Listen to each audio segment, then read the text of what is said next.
नमस्कार दोस्तों, welcome to your channel journey awaits thrill on wheels. तो जो आज हमारी यात्रा है वो ना तो वर्तमान में रहेगी ना वो भविष्य में रहेगी।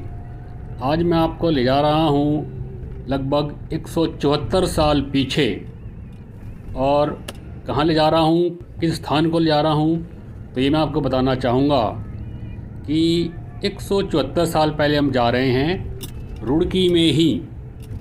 अर्थात आज चल रहा है 2025 और हम जा रहे हैं 1851 में, जिस वक्त हमारे देश पर अंग्रेज़ों का शासन चला करता था। लेकिन उस वक्त जो कार्य हुए, क्या उनका हमारे देश पर कुछ फ़र्क पड़ा? अब तक तो सिर्फ पढ़ते ही आए थे खाली, लेकिन आज मैंने सोचा कि क्यों ना आज इसी बारे में पता किया जाए कि हमारे देश के भविष्य पर क्या असर पड़ा, या खाली किताबों में ही है। तो क्यों ना आज अपनी आंखों से देखा जाए और सबको दिखाया भी जाए। तो आज हम चल रहे हैं अभी फ़िलहाल रुड़की स्टेशन की ओर, और वहाँ पे मैं आपको एक ऐसी वस्तु को दिखाना चाहता हूँ जिसने हमारे देश में एक क्रांति ला दी थी। आज से 174 साल पहले जिस क्रांति का मैं आपसे भी जिक्र करने वाला हूँ। हालांकि वह क्रांति अंग्रेज़ तो लेकर के आए थे, लेकिन वो लेकर के किसके लिए आए थे? उस क्रांति को जो है, उसकी आवश्यकता क्यों पड़ी, ये सब मैं आज आपको इस वीडियो में बताने वाला हूँ। तो हिंदुस्तान की कहानी, आज हिंदुस्तान की जवानी, और आज हमारी यात्रा जाएगी, that is journey awaits thrill on wheels, 174 साल पहले। तो आप ये देख रहे हैं, ये एक छोटे से इंजन का मॉडल है जिसका नाम है जेनी लिंड। और ये जो इंजन है, पहली बार इसके सिर्फ पुर्जे मंगाए गए थे इंग्लैंड से 1851 में, और उन्हें फिर यहीं पे आकर के इंजन के रूप में ढाला गया था, बनाया गया था, और उस इंजन का नाम रखा गया था थॉमसन, उस वक्त के गवर्नर जनरल के नाम पे। लेकिन बाद में इसका नाम बदलकर स्वीडन की एक गायिका थी जेनी लिंड, उनके नाम पे इसका नामकरण किया गया। अब बात आती है कि आज मैं आपको इस इंजन को दिखा क्यों रहा हूँ, ऐसा इस इंजन की क्या खासियत है कि मैं आपको इसको दिखाना चाह रहा हूँ आज। तो मैं आपसे बताना चाहूँ कि हमारे इतिहास में ये दर्ज है कि हिंदुस्तान में पहली रेल 1853 में चलाई गई थी, बॉम्बे से थाने के बीच में। लेकिन क्या ये वाकई में सत्य है? इस सत्य की खोज तब हुई जब एक रिपोर्ट पे सबकी नज़र गई, जो कि रिपोर्ट उस वक्त के कर्नल कॉटले ने बनाई थी, जो कि एक इंजीनियर भी थे, और रिपोर्ट थी उनकी रिपोर्ट ऑन गंगा कैनाल। तो जब उस रिपोर्ट में देखा गया तो उसमें ये पाया गया कि जो पहला इंजन था वो तो 1851 में ही बन गया था, और जो पहली रेल थी वो तो 1851 में ही बना दी गई थी। तो फिर ये जो 1853 की रेल है, जिसे कहा जाता है कि पहली बार हिंदुस्तान में चली बॉम्बे से लेकर के थाने तक, ये क्या माजरा है? फिर असल में ये था कि 1851 में बहुत बड़ा अकाल पड़ा था और किसानों को सिंचाई के लिए पानी की आवश्यकता थी, और पानी उन्हें कहीं से मिल नहीं रहा था। तब तत्कालीन कंपनी सरकार ने ये डिसाइड किया कि क्यों ना हम माँ गंगा नदी के से एक अलग से एक नहर निकाली जाए, जिससे कि ये सिंचाई की जो हमारी समस्या है ये ख़त्म हो सके।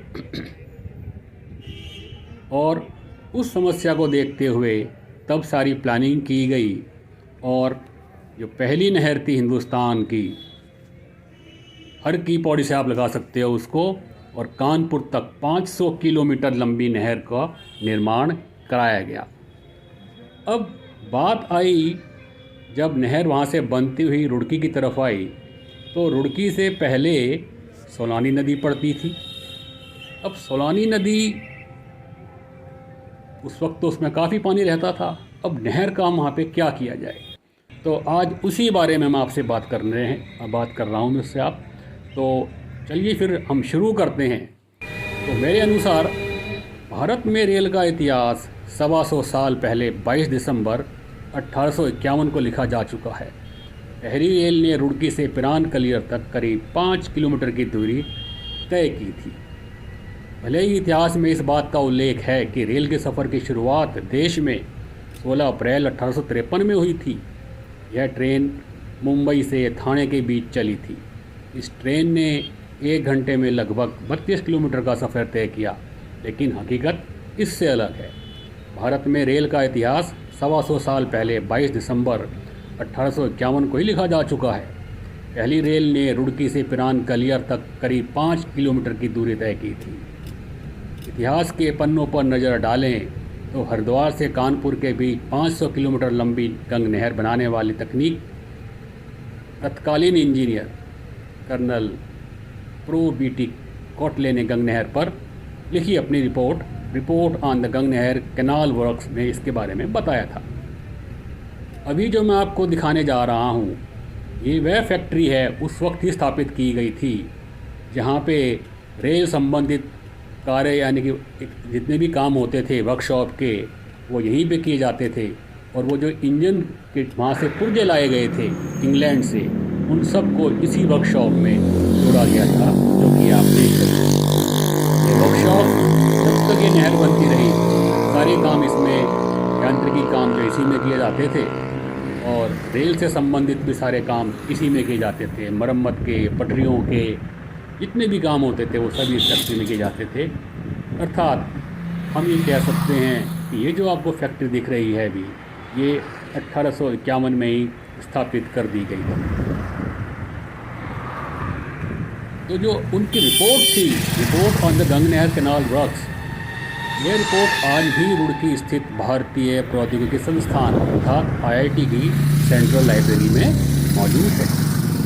साल 1837-38 में उत्तर पश्चिमी प्रांत, अब उत्तर प्रदेश है, में ज़बरदस्त सूखा पड़ा। तब ईस्ट इंडिया कंपनी को राहत कार्यों पर करीब 1 करोड़ रुपए खर्च करने पड़े।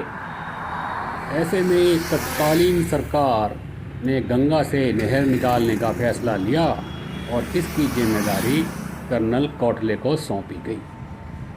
रिपोर्ट के अनुसार कोटले के सामने रुड़की के पास बहने वाली सोलानी नदी चुनौती बन गई। समस्या यह थी कि नहर को नदी के बीच से कैसे लाया जाए। इसका उन्होंने एक नायाब हल तलाशा। तय किया गया कि नदी के ऊपर पुल, एक्वाडक्ट यानी जल सेतु बना नहर को गुजारा जाए। पुल निर्माण के लिए नदी में खंभे बनाए जाने थे और इसके लिए खुदाई करनी बहुत आवश्यक थी। इस दौरान ये तय किया गया कि भारी मात्रा में निकलने वाले मलबे को कलियर के पास डाला जाए, परंतु समस्या यह थी कि घोड़े और खच्चरों से इस पर भारी लागत आने के साथ ही समय भी ज़्यादा लगना था। कोटले ने इसके लिए रेल ट्रैक बनाने का फैसला किया। इसके लिए उन्होंने लंदन से उपकरण मंगवाए और वहीं के विशेषज्ञों से रुड़की में ही, ये जो भी आपको मैं फैक्ट्री दिखा रहा हूँ, इंजन और 4 वैगन तैयार कराई गई।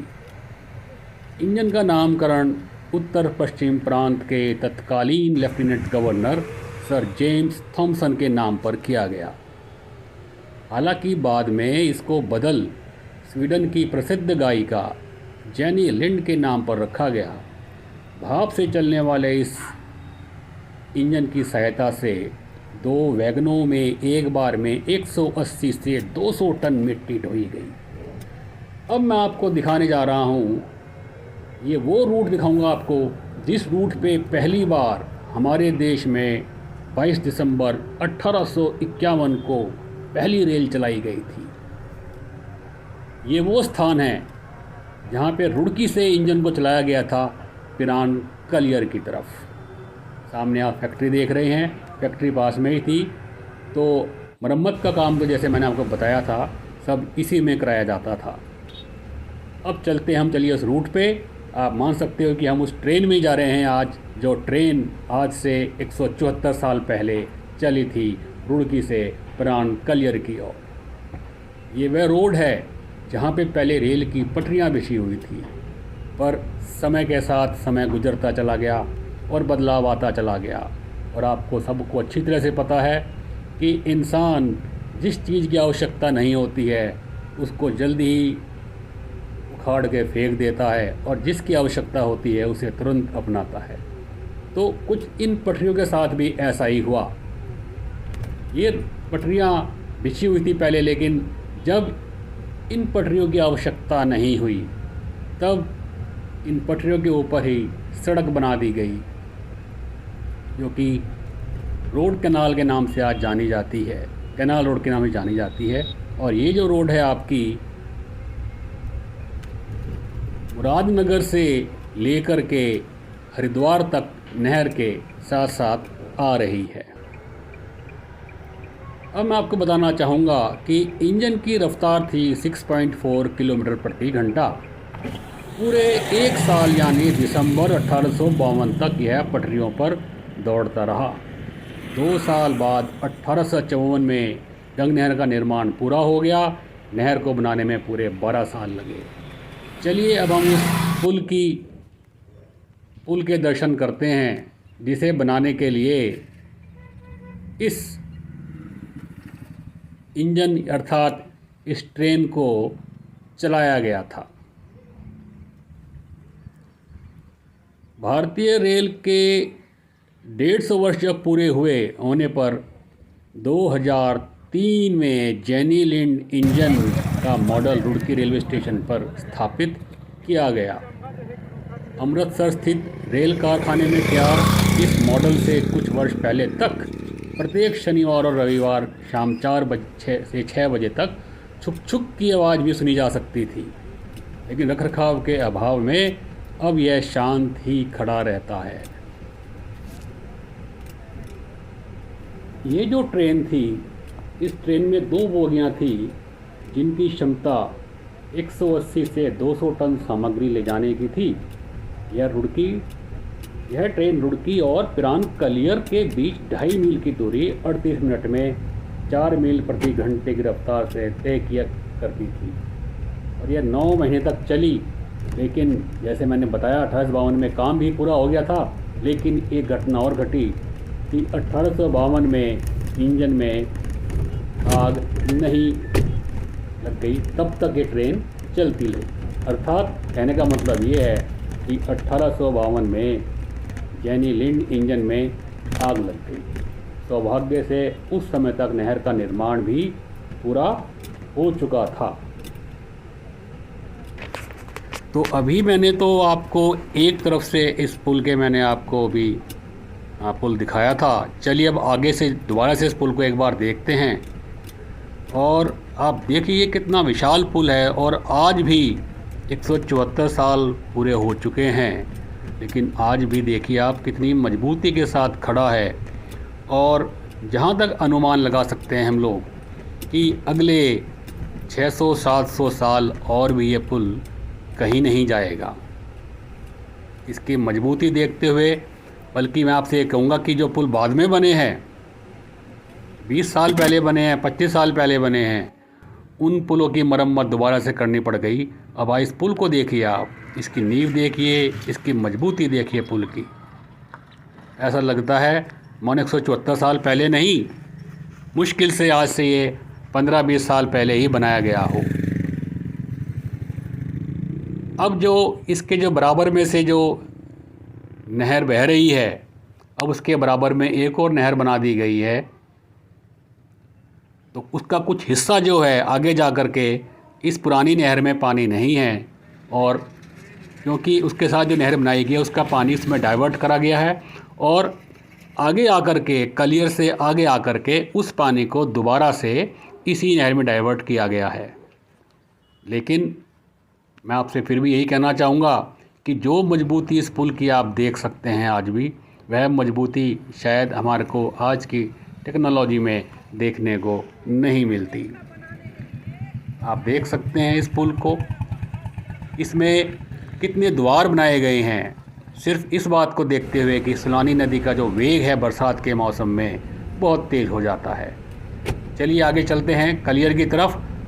हमारी ट्रेन फिर से चल पड़ी है कलियर की ओर छुक छुक करती हुई, और ये वही रूट है जहाँ से ट्रेन मिट्टी को ढो करके कलियर तक ले जाया करती थी। आप अनुमान लगाइए उस वक्त कैसा लगता होगा। मैं प्रयास करूँगा कि कुछ पुरानी तस्वीरों को मैं आपको दिखा सकूँ उस वक्त की जो है, अगर मुझे कहीं से प्राप्त हुई तो मैं आपको इसी वीडियो में उन तस्वीरों को दिखाना चाहूँगा। तो आप देख सकते हैं उस रूट को। आप ये रूट चला जा रहा है, पहले ये इतना ही चौड़ा था पहले से, और इस पे बीचों बीच बिल्कुल पटरियाँ जाती थी। और ये पटरियाँ तो मैं आपसे कह सकता हूँ कि आज से 40 साल पहले भी कहीं कहीं पे ये पटरियाँ हमारे को दिखती थी, लेकिन कालांतर में इस सड़क की आवश्यकता हुई और धीरे धीरे उन पटरियों पर जो है सड़क का माल गिरता रहा और वे पटरियाँ आंखों से ओझल हो गई। वो इतिहास दफन हो गया, वो इतिहास जिसने 1851 में हिंदुस्तान में एक क्रांति लाई थी। आज मैं आपसे कह सकता हूँ कि जो आज हमारी जो मालगाड़ियाँ हैं, कम से कम 10-20 करोड़ टन जो माल है वो डेली, वो रोज़ाना, वो प्रत्येक दिन हमारे देश में मालगाड़ियों से ढोया जाता है। तो हम ये कह सकते हैं कि 1851 22 दिसंबर में जो मालगाड़ी चली थी, जो रेल चली थी, उसी से आगाज़ हुआ था हमारे देश में एक क्रांति। और वो क्रांति आज हमारे देश की इकनॉमी की, आप कह सकते हैं अर्थव्यवस्था की नींव है। इस रूट को आप देखिए, इतना मनमोहक दृश्य रहता है। दोनों तरफ, एक तरफ नहर है और एक तरफ बिल्कुल खेती खेत हैं। लेकिन आपको मैं कह सकता हूँ कि जो मेरे दाईं ओर जो है नहर, अब उसमें पानी नाम मात्र को भी नहीं है। जैसा मैंने आपसे पहले भी बताया था कि उसके बराबर में एक नहर बना दी गई है हरिद्वार से जो यहाँ को आ रही है, और डाइवर्ट करके उसमें पानी लगाया गया है, और फिर आगे जा कर के फिर दोबारा से पानी जो है उसी पुल के नीचे से उसी नहर में मिला दिया गया है जो पुरानी नहर है। थोड़ी ही देर में पिरान कलियर आ जाएगा। हमारी छुक छुक कुछ ज़्यादा तेज़ चल रही है, वह छुक छुक तो हमारे मुकाबले में बहुत धीरे चलती थी उस वक्त जो है। आज जो है हम लोग, जो हमारे पहिए हैं, that is journey Awez thrill on wheels, इसकी रफ्तार जेनी लिंड के मुकाबले में कहीं अधिक है। अब ये जो आप पुल देख रही हो गंगा नहर पे, ये सारे, इन सभी पुलों का निर्माण, जो पुराने पुल हैं, इनका सभी का निर्माण ईस्ट इंडिया कंपनी के द्वारा ही करवाया गया था। लेकिन जो मजबूती इनमें आपको देखने को मिल रही है, हमें नहीं लगता कि अगले, जैसे मैंने आपको बताया कि 500-600 साल भी इन पुलों का कुछ बिगड़ जाएगा। हमारा तो काम सिर्फ इतना है कि इस इतिहास को संजो के रखना, जब भी कभी ज़रूरत पड़े इनकी मरम्मत करते रहना। और वह इतिहास वर्तमान में भी आ गया है और वर्तमान से वो आगे भविष्य में भी जाएगा। तो लीजिए, अभी हम आगे चल रहे हैं कलियर की तरफ, और अब कलियर ज़्यादा दूर भी नहीं रहा है। आप ये देख सकते हैं, जो दो शेर हैं, देखिए आप, ऐसे ही दो शेर नहर के दोनों ओर रुड़की में बने हुए हैं। और ये जो शेर हैं, इनका बिल्कुल रेप्लिका, या कह लो ये उसके रेप्लिका हैं। इंग्लैंड में भी आपको ऐसे शेर कई जगह आपको देखने को मिलेंगे। जिस प्रकार से अभी आप देख रहे हैं ये घोड़े तांगे इस रोड पे चल रहे हैं, तब भी एक कोशिश की गई थी कि जो मिट्टी का जो मलबा निकल रहा था खुदाई के, उसके द्वारा उनको जानवरों की गाड़ियों में ढो ढो करके पिरान कलियर की तरफ उसे जमा किया जाएगा। किंतु उसमें समय बहुत अधिक लगने वाला था। और जैसा कि आपको पता है, आवश्यकता ही आविष्कार की जननी है, और उस आवश्यकता को देखते हुए ये फैसला लिया गया था कि क्यों ना यहाँ पर भी हम रेल चलाएं और रेल से ही पूरी मिट्टी को ढो करके ले जाया जाए। अब तो जैसे अभी आप थोड़ी देर पहले देखा, अब तो नव निर्माण जगह जगह हो रहे हैं। टेक्नोलॉजी बहुत ज़्यादा बढ़ गई है, काम भी बहुत फास्ट होता है। उस वक्त हमारे देश में जब 1851 में रेल बनाई गई थी, पटरियां बिछाई गई थी, तो आप सोचिए कितनी मेहनत लगी होगी लोगों ने अपना कितना खून पसीना बहाया होगा, तब जा कर के वो रेल पूरी हुई होगी। तो मेरे हिसाब से मैं उन लोगों का कृतज्ञ हूँ, आभारी हूँ, जिन हिंदुस्तानियों ने इस काम में अपना योगदान दिया। तो लीजिए साहब, कलियर भी आ गया है और हमारा डेस्टिनेशन अर्थात हमारी जेनी लिंड या हमारे थॉमसन इंजन का भी डेस्टिनेशन आ गया है, मंजिल आ गई है। और यहीं तक वह इंजन चला करता था और यहाँ पे आकर के जो है मिट्टी को अनलोड करके फिर यहाँ से दोबारा से वापस जाया करता था। तो ये कलियर शरीफ जो है आपका, यहाँ पे जो हमारा जो छोटा सा एक कस्बा है, ये भी विश्व विख्यात है। तो आप सोचिए कि कलियर की इम्पोर्टेंस कितनी हो गई 1851 से, और रुड़की की कितनी इम्पोर्टेंस है। तो रुड़की हम कह सकते हैं कि हिंदुस्तान के इतिहास में जितना योगदान रुड़की का है, शायद इतना योगदान, इतनी क्रांति किसी और जगह से ना उठी हुई हो। तकनीकी के मामले में, अर्थव्यवस्था के मामले में मैं इसी बारे में बात कर रहा हूँ, खाली उस इतिहास की जिसने आज हमारी अर्थव्यवस्था को मजबूत किया है और जिसके कारण हमारी अर्थव्यवस्था आज इतनी तेज़ी से चल रही है। फैक्ट्रियाँ माल तो बनाती हैं, लेकिन बिना मालगाड़ी के तो आपको पता है कि कुछ भी नहीं हो सकता। तो लीजिए, हम वापस चल पड़े हैं कलियर शरीफ से और पहुंचने वाले हैं हम दोबारा से रुड़की की ओर। यहाँ से मैं उस पुल से गुजरूंगा